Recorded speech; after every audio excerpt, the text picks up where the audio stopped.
episode of the Better Two podcast is brought to you by Kitty Mystic and DM Needham, author of My Days with the Dark Muse, as well as Love is Worth Waiting For.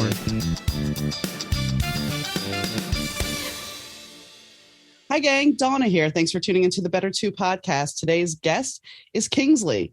Kingsley takes us on a musical journey of how she is one of 7 siblings who grew up in the suburbs of Chicago and found herself in Portland and created a life that she couldn't imagine. But her journey doesn't end there. While she's always wanted to move to LA, she now finds herself heading across the sea to London. Hi, Kingsley. How are you doing today? I'm so wonderful. How are you? I'm good. I am very good. So looking at your bio stats, you are from outside of Chicago originally. Correct? I am, yeah. It's easier to tell people that, but I'm from Plainfield. Yeah, Plainfield. I live in Harvard, so I completely understand. It's easy, just outside of Chicago. Yeah. Yeah. Well, I mean, if you say Illinois, people think anyway it's Chicago. Which I'm okay with. Yeah. Because, then I have to be like, it's a farm town. Then I grew up as a development and we tipped cows as our high school prank. Like, people like you. Chicago and cows. Well, the middle of my town, we have a cow statue. We have the longest running festival in Illinois called Milk Days. Oh, that's awesome. It's weird things like that I'm like, I love Illinois. It's called Milk Days. And we're supposed to be the dairy capital of the world, but other than the cow and the town and the milk festival, I really don't think we are. But yeah, that's awesome though. Maybe at one point, but not anymore. Yeah, not anymore. Yeah, no. So anyway, but you went to another place that I actually have visited, and it's a great town, which is Portland. Yeah, so I'm currently living in Portland right now, and not today. It's very rainy and crappy, but I really like it here. Are the winters a little bit better? No, so it's like pick and choose your fighter type of a thing. I do not enjoy negative degrees, so Chicago was not for me. But here you won't see the sun for 2 weeks, so it's kind of like, which one can you handle? Yeah, Chicago, it's freezing, but you still see the sun reflecting off the snow, blinding your eyes. Nothing like a morning drive with the sun reflecting off the snow. Your tears just freezing because they don't fall down. Yeah. Although, I mean, I have to say, this winter it was really mild, comparatively speaking. I think we had one or two really bad days, but yeah, my parents have even said that. They're like, you would come back and you'd be just fine this year. And I was like, would I be? Why? Just wait till next year. It may be -40 below wind chill again. Right. Anyway, so what made you decide that Portland was your home besides the winter weather? Yeah, I actually knew nothing about Portland. My ex, I'm going to say, tricked me to move here, but I ended up tricking myself. He moved here while we were dating and we were long distance. And I was just about to graduate college and move to LA after my summer. And he was like, why don't you move to Portland? And then you can move to LA. It's closer, it's easier. And I'm like, okay, well, if I do that, I have to have a music job. Like, I cannot just move there to move there. And I have to live rent free because my college town, the way you pay, my whole summer would have been free rent. Because they make you pay 3 months ahead. It's this college thing. So he said, okay. And so I moved there rent free and I ended up getting a music job a week later. And I still work for that company because they're incredible. And yeah, we broke up later that year and I didn't move. I just kind of stayed and I was like, I'm going to figure out the music industry a little bit better. Then I'm going to move to LA. And it was 6 years. And now I'm moving, but I'm not moving to LA. I'm moving to London. So my whole life has been skewed to all the things. Wow, that's so okay, before we go further. They always say some people come into our lives for a reason and a season. And obviously if nothing else, you were meant to be in Portland. Yes. So that's a blessing there. Now, why? Okay, we have LA and then we have London, which are totally different. So what made you choose London? And I hope I get to LA. I hope I do live there sometime in my life because my 18-year-old self is probably kicking we wanted LA. when you learn more about the music industry, and especially now with the digital era, I think I knew everything for LA to be 90s based, right? You move there, you get a record deal, and it is so far from that. And now that I know more about touring and connecting easier, just America, it's pretty hard. And so I've done a couple tours, and they are so much longer because it's so many hours in between. Just America's so big, and it's so much more money. And I toured with like my full band, and I toured with just my guitarist, and each time I think I lost $1,000, like, yeah. It's just like, and that's on me of like, I got to make sure they eat from my pocket because this is my dream. And so when I've been talking about like touring and what I want to do, I ended up having just like these amazing opportunities with 3 really great artists that are in the UK, but they tour here. One of them is SG Lewis. He just played Coachella a couple of days ago. And I was talking to his tour manager specifically about like what I wanted to do. And I opened up for him at a show a couple of years ago. And was planning on moving to London for like 6 months right before the pandemic. And then the pandemic hit. And now I'm like, it's not going to be 6 months. I'm just going to go. I'm going to get my butt up and go. And so far with everything that's happened, my flight is on September 12th. One of my very good friends I call them my like super fan family. They bought my ticket as a birthday present for me. Nice. I ended up finding a touring company that's there. I ended up finding a new PR company that's there that is going to like help me with like Europeans. Like there's just so many things. And even just like how I got this interview with like Core, they've introduced me to so many people that are like across the sea. So it's just been a lot of things that I've like really turned over in my mind that if it's meant to be, so your circle will just keep growing and connecting. And yeah, so now London, I hope I get to LA one day. Well, that's exactly, I mean, what you're describing is perfect manifestation of creating what you want.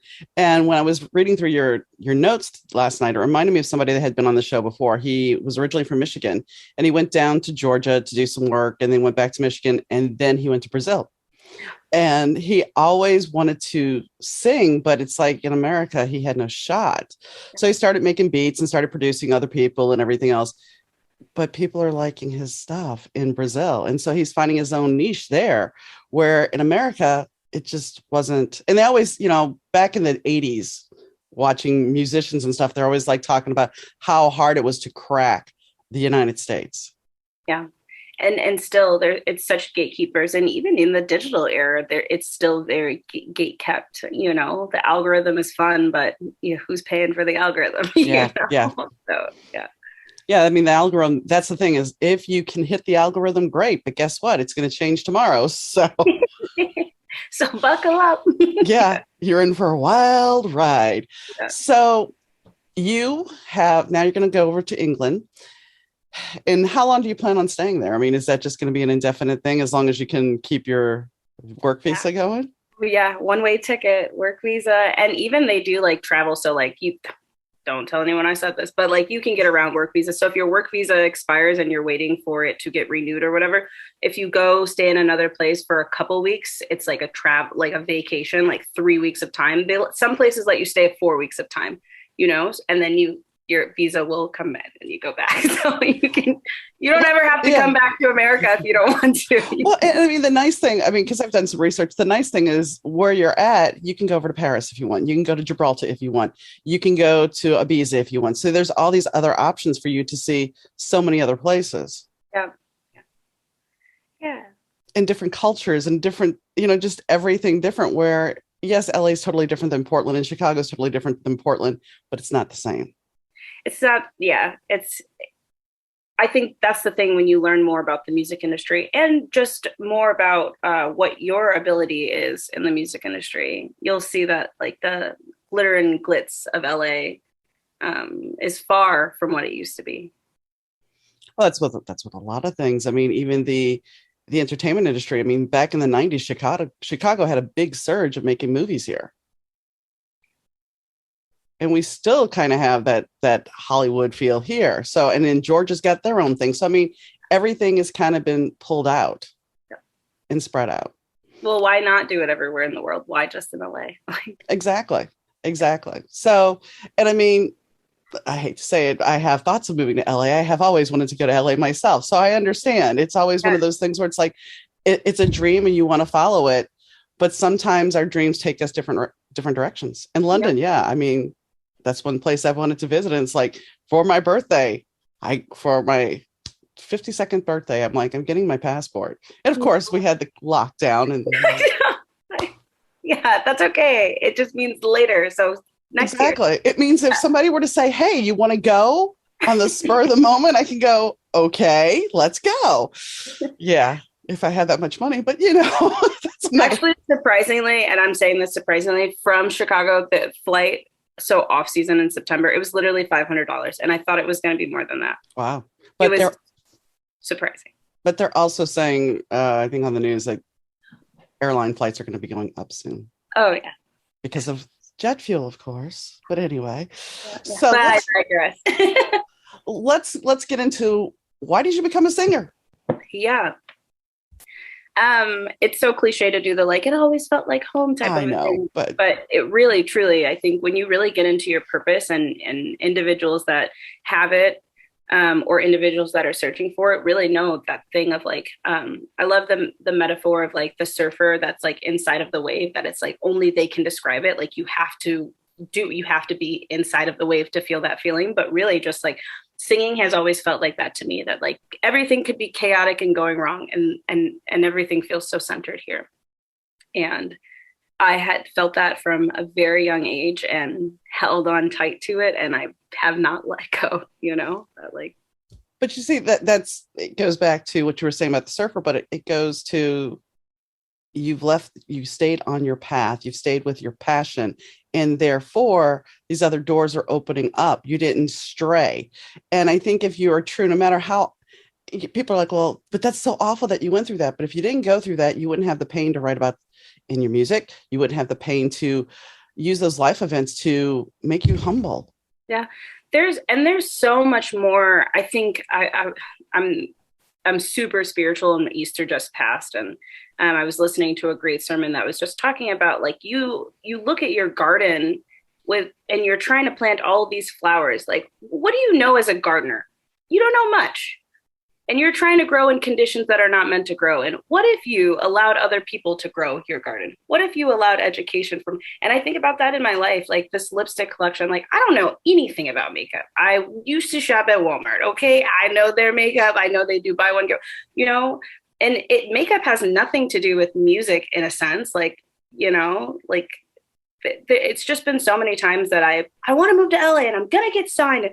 And what garden I would have built for myself had I have let, myself be led that way.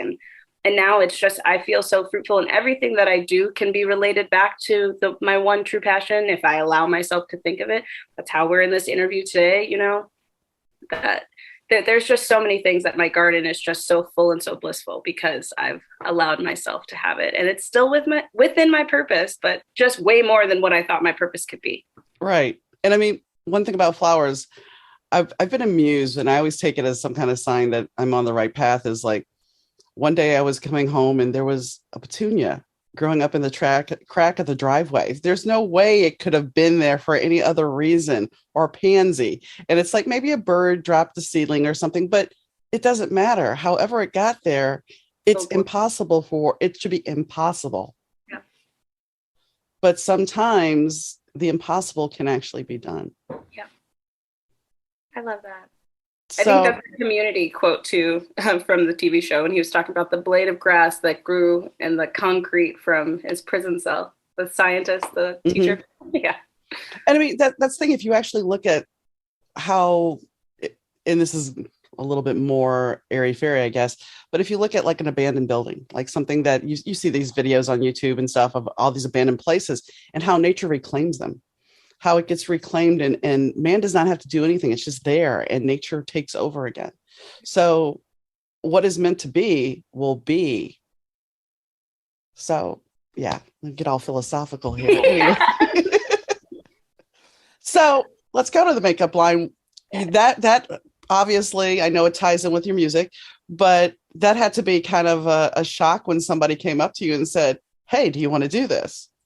Yeah, so it was like a really weird, and I'm giving so much homage to Catherine of Event Cosmetics because without her vision, oh my gosh.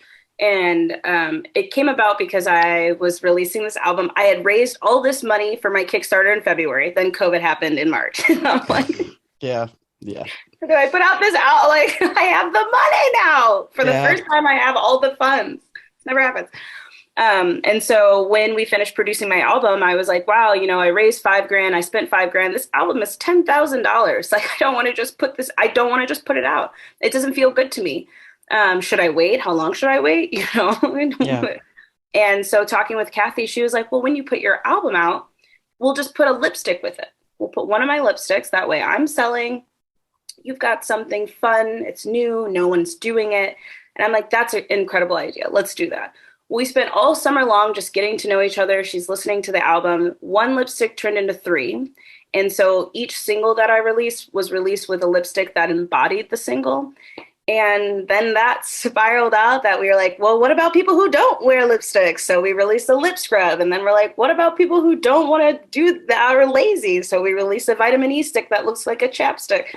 And we have two more products coming out Mother's Day weekend. And it's just been really incredible for me to learn about skin and really get more comfortable. Like I hated my lips in high school. Now they're cool. Everybody gets lip filters. I think that's amazing. But I really had to like rediscover what confidence looked like and how, if I'm going to teach other people how to do it, how I do it to myself. And it's just this incredible moment. I will go to demos with Kathy and I will watch her put makeup on people and put my lipstick and just see people light up and just, you could just feel blissful and feel this sensational feeling that just like, I'm like, man, my product did that. That's really awesome. It's like the music did it. I get this feeling so many times now, like with the products, with the music.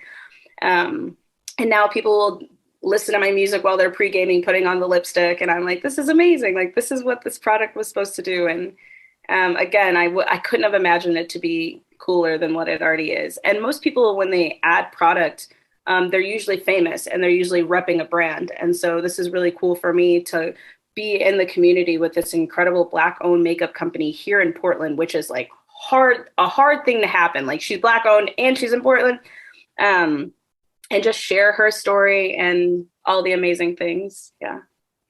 And that's the thing. I mean, once again, it's going against the odds and you're kind of doing it differently because how many singers get their own perfume line? How many singers have their own makeup line now? And it's like, you're doing it on your own terms. And that's a big thing because let's be honest, a lot of times in the music industry, especially if you get that contract, you're owned. You have no personal say in what you look like, who you're going to be. That's all kind of managed. And a lot of people are like, oh, no, that's not. I don't know if it's as managed as much as it used to be, but there's still a certain amount of management to it. Yep. And so this way you get to call the shots, you get to create what you want, and it's not just your name being slapped on a label. Exactly. And it really has taught me so much about branding. And I wear the one is my favorite. It's called Therapy. It's a liquid black matte. It's like my signature look now. Everyone knows I'm wearing Therapy. Like, you don't have money. It's $29. It's cheaper than Therapy. So I've really learned about like branding and iconic. And I think I had really valued the iconicness of like, Amy Winehouse with her wing, Madonna, like there are these things. And now I can see why, that type of branding really goes a long way. And I've learned to embrace it and really build it into my collection. Well, if you look at like Lady Gaga, initially, Lady Gaga, the perfume came out and she basically balked that she did not have anything to do with this. She didn't want to do it. And now she's created her own makeup line. Yeah. So you're following along those lines of taking your power and owning it. Yeah. That's what Madonna did too. Madonna owned herself, and you go into partnership with who you want to go into partnership with. Yep. And who you value. And just, it's harder to have scandals when you invest in the people that are around you instead of the opposite way. Yeah. Yeah. Because when the last thing you need, I know they say there's no such thing as bad press, But with cancel culture, that's not the case anymore. Yeah. Not the case at all. So this is, the second album you put out. You said you actually have a new record coming out, a live demo, your live recording coming in 2 weeks, you said? I'm recording it in 2 days, like 2 days, live right. studio audience for Crying on Holidays acoustic. So my sophomore album, but just stripped down 3 vocal parts, guitar, and some light drums, very light drums. So like an unplugged. Very much an unplugged, very MTV unplugged. Yeah. Make it a thing again. And I want to say, you were saying about Amy Winehouse, there is a little bit of that vibe to your music. I've gotten that a lot. And I think it's just the raspiness in the way that I phrase my words that I can hear.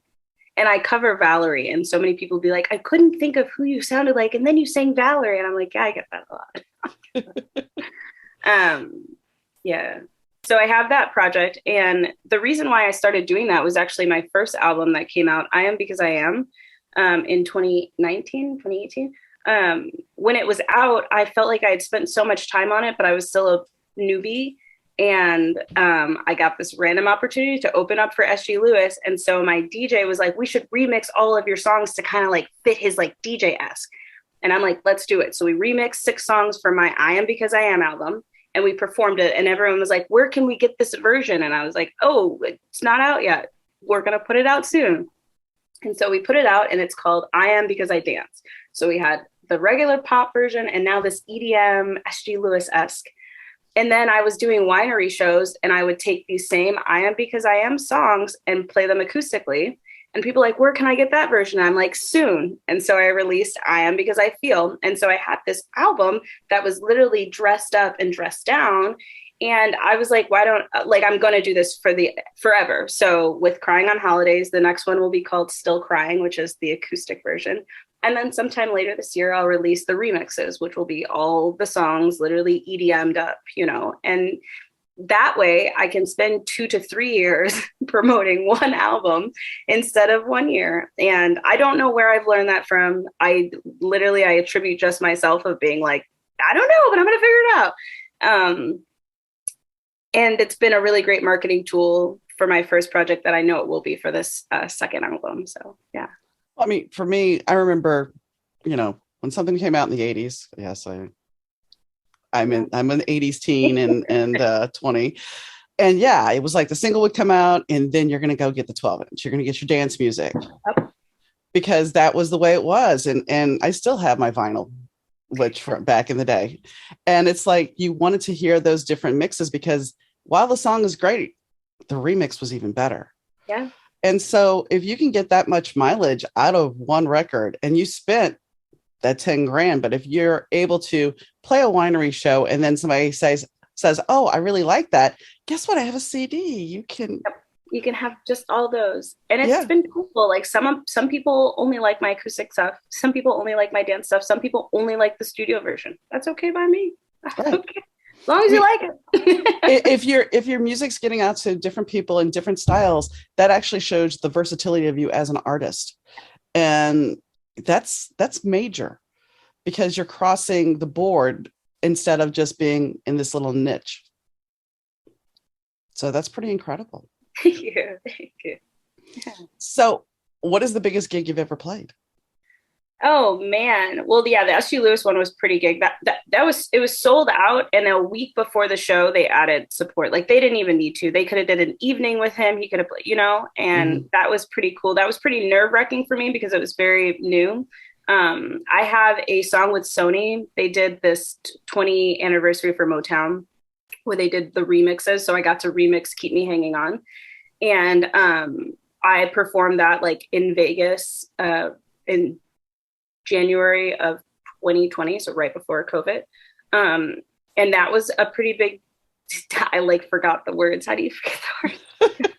It's funny because my friend was doing that song for an audition, and I knew the song because Kim Wilde had done a remix of it, and she forgot the whole thing, and I'm like singing to her so she would hear the words. It was like, don't worry, you're not the only one. It's so many repeats. Yeah. That was a pretty big deal. I've gotten to play sold out music festival. I've gotten to drive 12 hours to play a festival in San Francisco. I can't say there's one that I've been like, this is incredible. Because every time I get the opportunity to do something, it's really incredible. And I can't believe people like me enough to want to have me perform. Believe in yourself there. So, well, I believe it, but I'm like, oh my God, I can't believe, I'm here. The dream is coming true. You've arrived. I'm sitting backstage waiting to play. It's pretty cool. That's how it goes, though. And you keep growing and growing and growing. So I want to go back to, so you taught yourself how to play guitar and piano around 8. Yeah. And then you started a family band with your 2 sisters. Yeah, we really thought we were going to be the next Jackson 3. Really or thought. The Jonas Brothers as the Jonas Brothers was our thing. Yeah. We thought we'd be married to them as well. So we thought we'd be like sister wife band, because that makes sense. Yeah, of course, because that's how naturally life would progress. That you guys would meet, the 3 of you. Yes, that's exactly how it all play out. I understand. Keeping it all in the family, and that way you don't have to fight about whose in-laws you're going to go to. Right. Christmas will be lit. a triple wedding, all the grand plans. So how much do you have any of these performances hidden on audio, and your parents or siblings have threatened to release them? They're on YouTube. Oh. They're free for the internet. I do so much embarrassing stuff in my life. I don't think anything. I think I literally ripped my pants like a week ago. Like nothing really embarrasses me anymore, and I'm okay with that. But yeah, no, they are on the internet. I think there was only one video that I fought my sister to take down because I didn't blend in my eyeshadow and it was just blue. And I was like, we can't have this. We can't have this. I can't even focus on the music.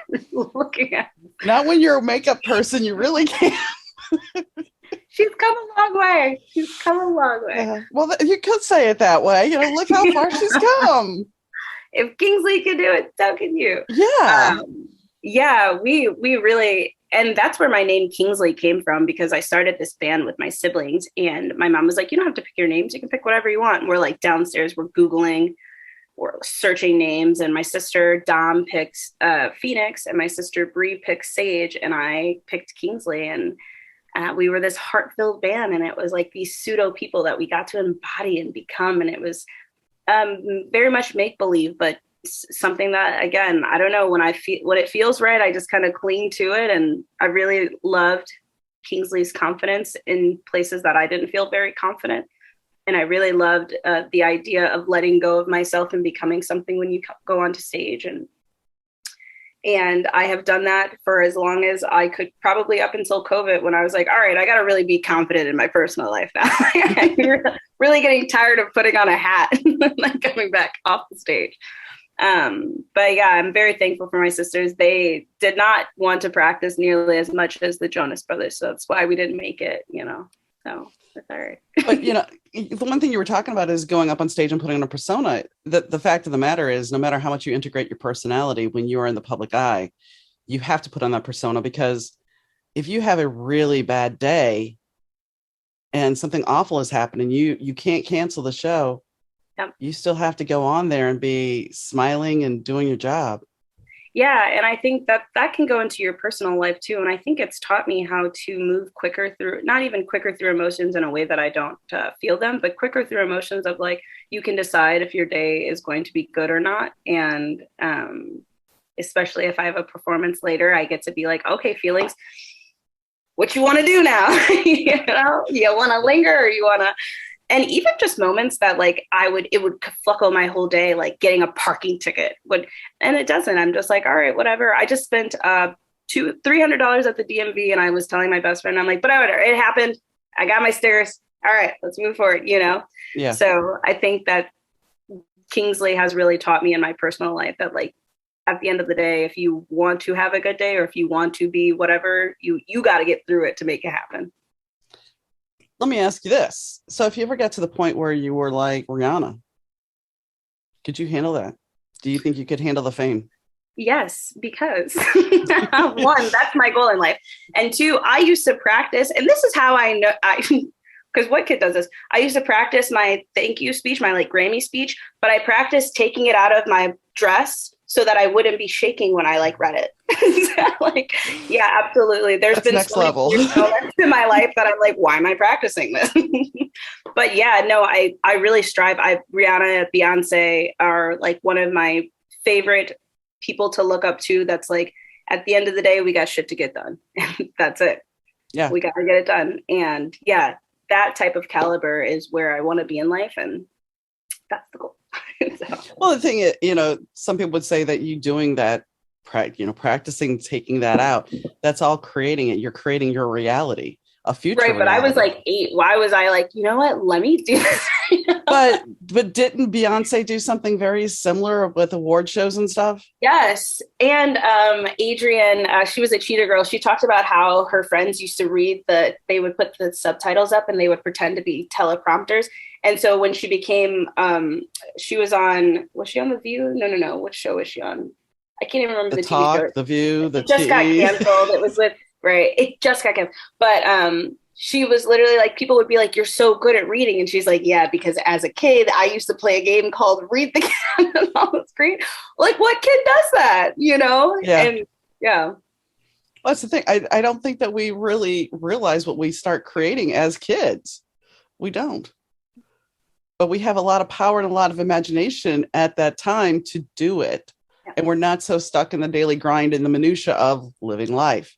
And we don't really question our imagination. It's just fun to us. Yeah. So I think now if I'm like practicing my speech, I'm like, what am I doing? Just call it the power of manifestation now. That's the adult way to say it. That part. So I wanna talk to you about some of your lyrics. And one of the songs I really liked was All of Me. I liked your song. I mean, I was kind of bebopping around in the chair, dancing to it. Good bass line. So what was the inspiration for it? Yeah, All Me, which is the deep liquid matte lipstick, which just embodies this regalness when you step outside of a relationship and you've had a person tell you like, it's me, like I'm the reason why we can't be together, but like you're really looking at it at a different lens and you're asking yourself, is it really you or is it really me? Because I'm looking at the start and the middle and the end, and I can see the blame is both of us. And I wrote that with All Me. It feels like it's all me. So tell me, who's taking the blame on this song? Well, and I think that's very mature, because most people, even in their 50s, will sit there and say, oh, it's all the other person. No, it's a two-way street. It's two-way, and that's okay. Mm-hmm. Sometimes I'm an Aries, so like sometimes it's my fault. Well, very well. I'm a Libra, so it's all about balance and all about trying to go, oh no, I'll take a lot more responsibility than I should because I want to make you happy. At least that was the old me, but that's still, Libras are people pleasers. What can I say? Yeah. But, the thing about Aries is you guys are very fiery and you make things happen. I have a lot of Aries friends. I am surrounded by water. I'm a little too fiery, so I need people to be like, cool down, bring it here. You're hot. Yeah. So, and of course we have therapy, which, it's funny because I don't know where you fall on this, but I'll say it. I read cards, and today's card was undermining. It was the Seven of Swords. It was all about undermining. That's the card for tomorrow. And it's funny because, the first one of the lines in therapy that really stood out to me was, now my mind's my own worst enemy. And I think that is so true for most of us because we've let so much garbage from other people, whether it be teachers, parents, siblings, friends, get in our head. Yep. Speak on it. And then we're sitting there going, okay, so how do you unscrew your head? Yeah. I joke, I call myself a Christian Buddhist witch because I was introduced to Christianity, then Buddhism, then witch. So like I'm all of them. I think they're all really dope. I think all of them have some name. Then you find your thing. And if 10 years from now I'm introduced to something else, that'll be added to the bracket. So yes, I'm a big card reader. I love reading cards, except for when they give me the ones that I don't want. Then I have to like shuffle the deck and be like, I need to sit with that for a moment. Thank you for giving me that. But therapy, I wrote when I went to therapy. And so I originally went to therapy because my partner and I, my ex-partner now, we were together for 4 years, which I wrote this album, released the album, and we stayed together a year later. And I'm like, did I not listen to the words? None of them. Hard-headed. And so when I went to therapy, it was really to like figure out, because we had so much chaos. I had never been in love before. My parents are not a great example, bless their hearts. So I went to therapy to like really learn how to be a partner. I'd never been a partner before. And as I unraveled all of this stuff with him, it really unraveled a lot of reasons to why I never dated before and why I wasn't in love. And really this thing of like, now my mind's my worst enemy is really a reflection. Like you said, you get fed so much from other people that your thoughts aren't even your own. Right. And so going to therapy, slowly unraveling all of these things and really teaching yourself to think for yourself, to feel for yourself, and to stand up for yourself is really incredible. And at the end of that song, one of my lyrics is like, call me crazy, I guess I'm crazy. Because when you start to think for yourself and you don't align with what the people feed you, you're like, call me crazy, I guess I'm crazy. Mm-hmm. Like, all right. You suddenly find that people that have been lifelong friends are no longer your friends because you're standing on your own and you're standing in your truth. It's not the person that they're used to. Yep. Which is just incredible. And I'm slowly finding gratitude for that partner. Like you said, the guy who brought me here and to this partner, I'm slowly finding gratitude because of him, there's so much growth that I had to do. And then I was willing to do it, you know?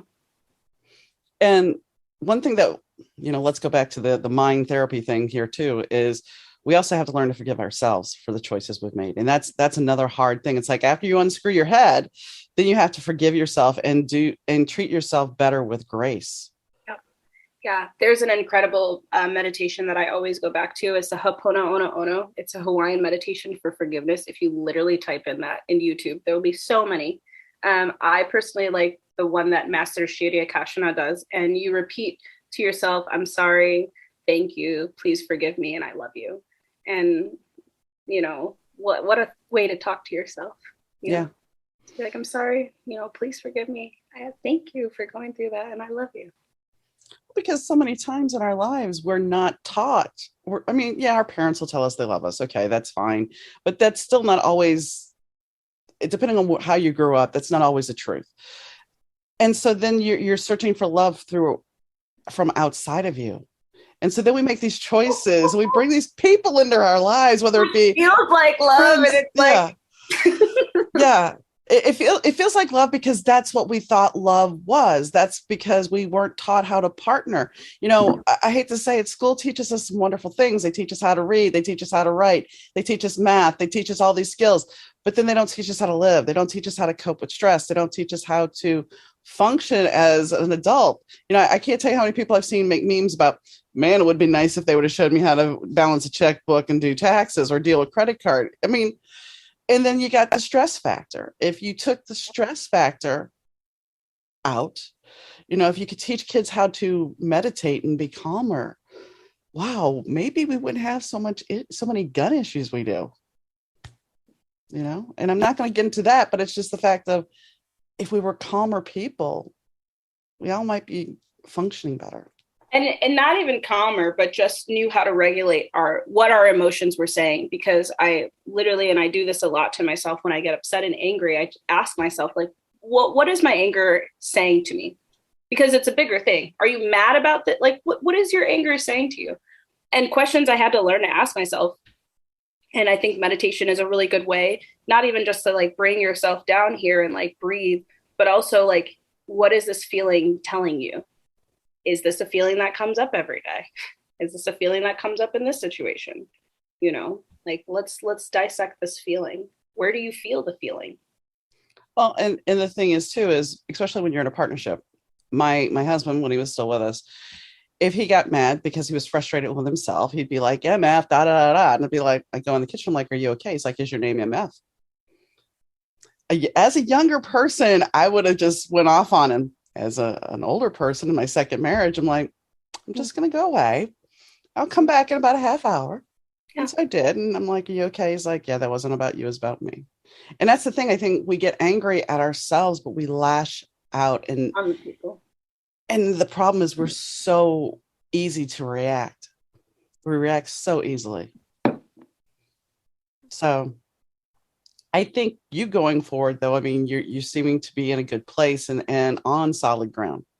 And that's a good thing. Thank you. It's I'm very thankful to COVID. I know there's a lot of loss and a lot of pain that COVID has caused. And in the lieu of all of that, I had the ability to slow down for the first time in my life and sit with myself that I just never allowed myself to do. And when there was literally nothing happening in the world, I was like, I'm not going to get strong because I know I'm not fit. I'm not going to the gym. Good for everybody else. I'm glad you guys did that. But I will get mentally stronger. And I got to just go back to my meditation practice, but really do it in a different way. I wasn't 18 anymore studying in a temple. I'm Yeah. 28, studying in my studio. I attribute everything that has happened in such a positive way, specifically to COVID, because I've just learned so much about how to love deeper, how to give more freely, and even just how to be kinder in the world in ways that I never knew that I was not doing until I had a moment to slow down. And that was the benefit of COVID, that we were forced to slow down. Which, let's go to, when I was looking at some of your lyrics for I'm Fine, it's like you're really harsh on yourself in these lyrics, because it's like, I was foolish, I was stupid, guess I gave into your lying. I mean, sometimes when we're in a relationship, you are so desperate to believe the other person is, because you want that person, you don't want to lose that person. So you convince yourself that reality is not really reality. Yeah, I think I'm Fine was this thing of saying to my, like, really the chorus is like, I don't need you. I don't need your loving. I don't. And I don't know why I've told myself that, but now I'm telling myself the opposite, that I'll be fine. And more of the sense I love that women are like, it's fine, it's fine, it's fine. And in reality, it really is fine. We just had to say it out loud, And it was a big reflection on myself of the relationship of like that's the thing. When you take blame of what you've allowed a person to do, it's so much easier to set boundaries instead of like, you made me mad. I allowed you to come into the circle like this, and I am no longer allowing you to come into the circle like this. You can no longer make me mad if you can no longer enter the circle, right? And I'm Fine is a really great reflection of seeing all the things that I did, and at the end of that bridge that like you made me weak, I was begging, kept this bad bitch steady crying, like, who am I to let you cry? So yeah. Well, I think a lot of times when we get in a relationship, we give over our power. It's so easy. We lose ourselves, we give over our power. Well, you have to change your last name when you get married. Why? Why? Right. I have a cool last name. I'm not changing it. I never changed my last name. I've been married twice, never changed it. And the first one was kind of upset. The second one's like, well, my dad's going to be mad. I'm like, look, I've been this person for this long of my life. Why am I going to go change it? Not to mention the hassle you got to go through. And now that my husband's gone, I'd have to change it again if I want it. And it just, no. It's not worth it. Not worth it at all. So you have more makeup coming for Mother's Day? Yeah. Is this going to be more lipstick, or is this something? It's more lipsticks.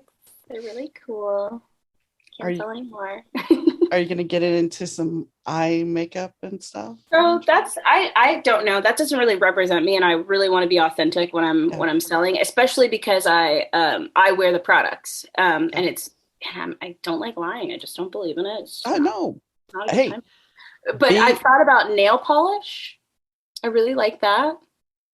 And it matches the lipstick. You can be like, so. I mean, you have to be authentic to yourself. And if you're authentic to yourself, then it comes across and people will believe you. And that's one thing I was going to comment in your video is, a couple of your videos, you are very authentic. You're authentic to yourself. And there's not the heavy filter. There's not the overdoneness of anything. You're not making sure that you have the push-up bra on. You're not making sure. I haven't worn a bra since 2015. I ain't going back. But you understand where I'm getting at. It's like you were being real with who you are. And that, especially by today's standards, is an amazing gift. Yeah, I don't I want to attribute to a lot of people in my life that I saw who just didn't give a care in the world. And when I went to college, I went to my first school was a predominantly white 3,000 private school. It was an interesting time. And I really shadowed myself and really tried to do these things and was wearing clothes that weren't really, that's what all the preppy kids wore. So I'm going to wear preppy clothes. And I'm an athlete, so I'm going to wear the Nike and Adidas look. And I don't even like to wear shoes. Okay. As soon as I'm done on the track, I want to take off my shoes. I don't want to wear any, Hmm. So when I transferred to NIU, I just agreed with myself that I was like, I'm gonna do me. And if people don't like it, they won't surround themselves. To the point where I have a business degree, I have 2 degrees. I was walking to the business class with no shoes on because it's a spring day in Illinois and like we don't get those. So I'm like earthing Right. as I'm walking to class. And the dean of the School of Business calls me over. She's standing outside and she's like, where are your shoes? And I'm like, they're in my dorm. What do you mean, where? I was like, don't you want to touch the ground? Didn't you guys pay for this grass? Don't you want to feel what this grass feels like? So she takes her shoes off and we're talking, and everyone walking into the school is mind blown that I'm like with the dean of the school, just no shoes on, talking, whatever. I go to class, take my class out. She emails me that she wants to give me a scholarship because that was one of the most profound moments in her life. And I've had so many moments like that that I'm like, I'm literally just going to do me because like and if it turns out great, it turns out, and not every time has been great, right? But more times than not, I'm going to be comfortable and I'm going to feel like myself. So Well, and the key here about the shoes off thing is you're grounding yourself, especially if you're in the grass. You're grounding yourself, you're grounding your energy so you're not all up in your head. So it's an amazing thing. My husband, we used to get, as soon as we get home, I mean, I live in my Birkenstocks. When it's not snowing, I live in my Birkenstocks because I like my sandals. What can I say? And as soon as I get home, I take them off. And my husband would be like, "You hillbilly hippie, what the hell?" absolutely. He's like, "Why are you doing this?" And anytime I would hurt my toe or somebody's like, "That's your fault." I'm like, "So what?" The I earth like will heal me. I'm going to put my foot in the grass. I like having, I like being barefoot. I Oh just yeah. I was called hippie so many times and then I moved to Portland and I was like, yeah.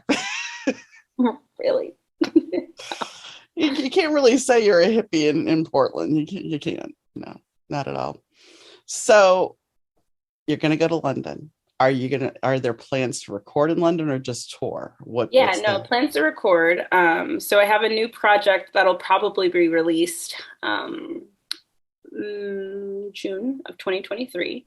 I have 6 songs demoed out, and so when I move, I'll record, mix and master. I have the artwork. We're working on the artwork in a couple weeks. I'm always ahead. I love doing the artwork. I love visuals. It's so out of the element. It's so fun.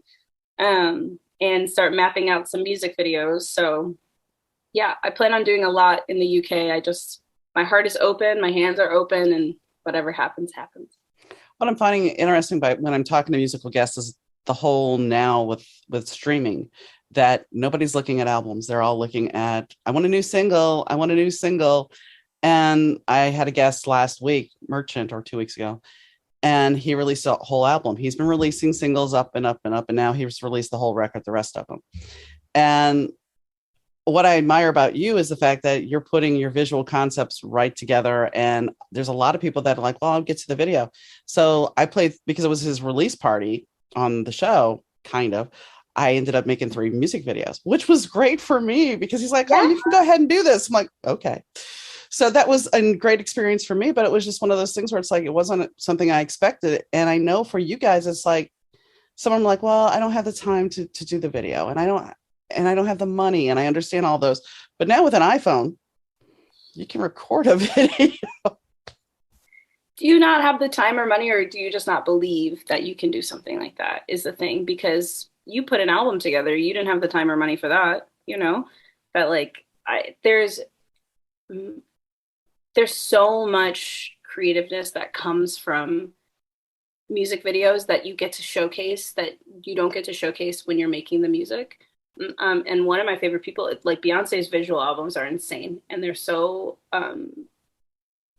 thought out and so much more than what the songs could be if you don't really understand her. If I Was a Boy music video, that music video having Beyonce be the boy and doing all the things and then cut scene to flip and it's actually the guy doing it. It blew my mind. I think I was like 13 and I was like, this is incredible. Like this is what music is about. And I've just taken that like you don't have to do a music video for every single song, but like you don't have to have a lot of money.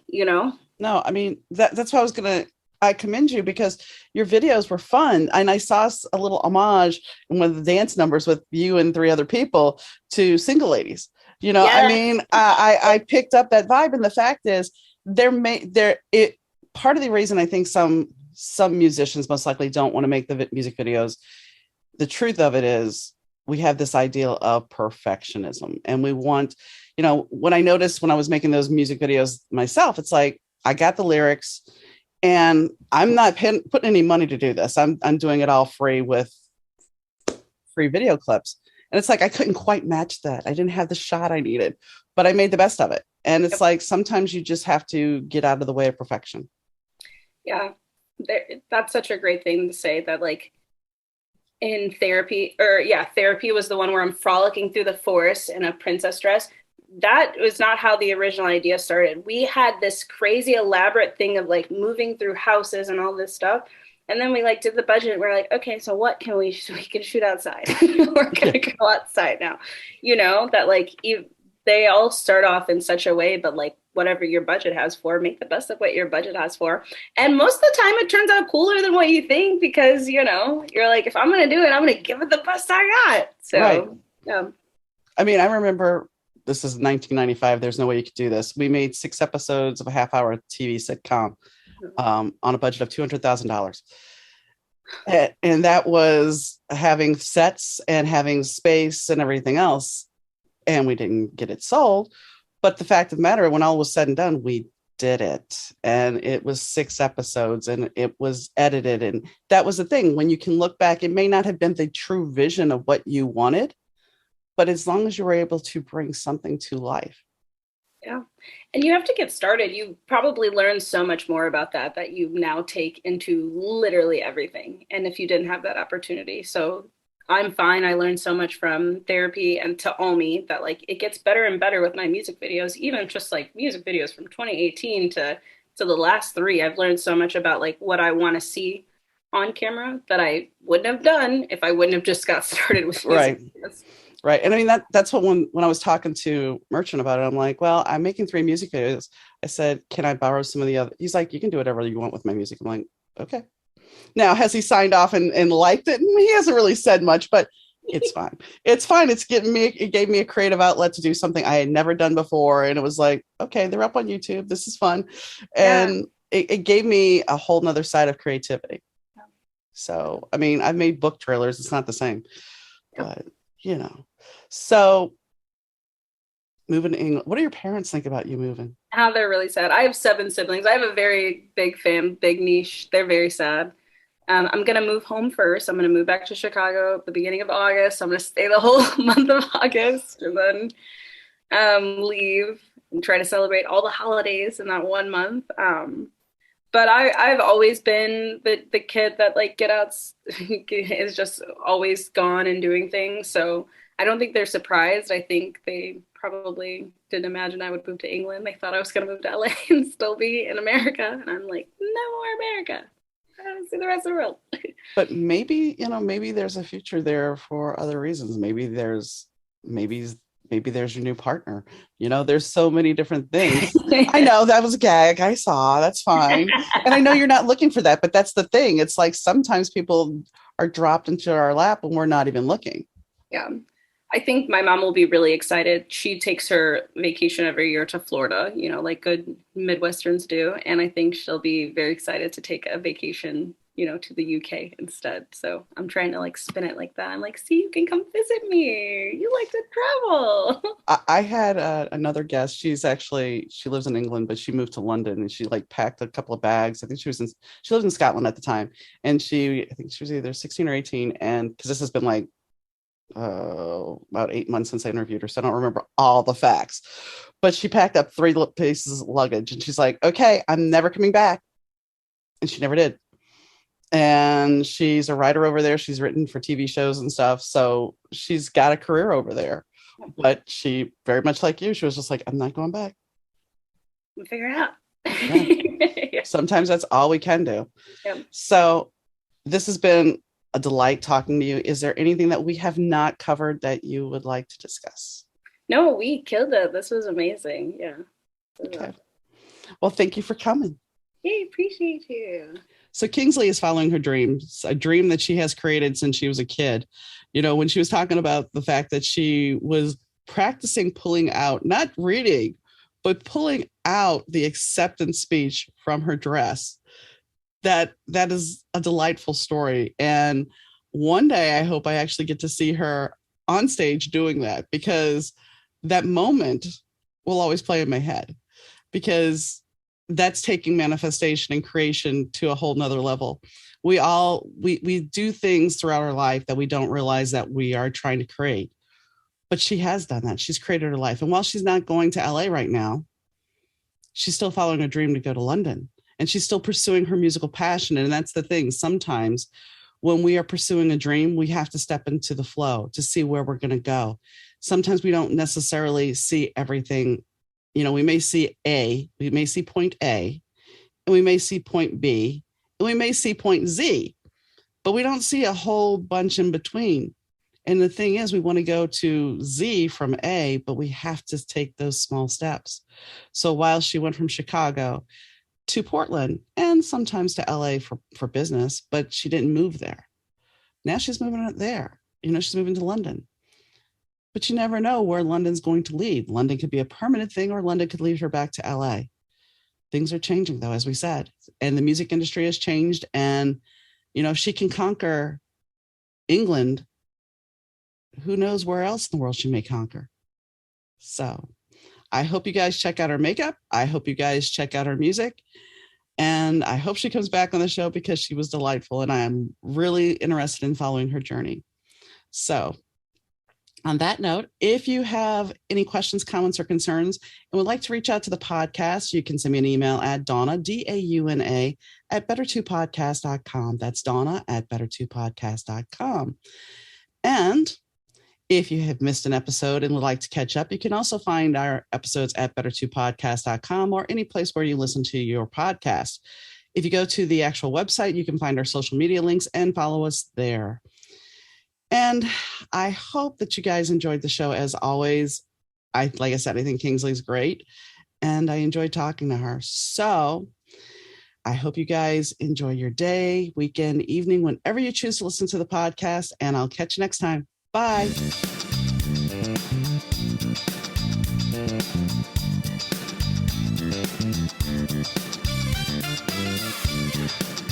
The Better 2 podcast is mixed, edited, and produced by Rich Zai of Third Ear Audio Productions.